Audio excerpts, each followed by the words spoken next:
ہمارے لیے آج کی انجیل مقدس بمطابق مقدس متی اس کا 28 باب 16 سے 20 آیت۔ اور وہ 11 شاگرد جلیل کے اس پہاڑ پر گئے جو یسوع نے ان کے لیے مقرر کیا تھا، اور اسے دیکھ کر سجدہ کیا، لیکن بعض نے شک کیا۔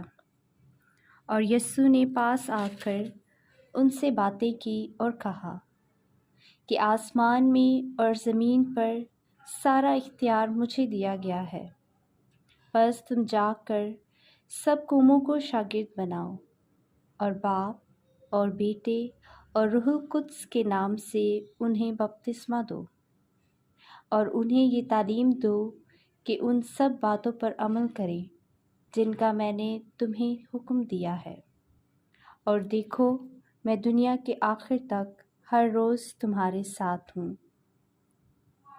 پاک کلام کے پڑھے اور سنے جانے پر خداوند کی برکت ہو۔ خدا کا شکر ہو۔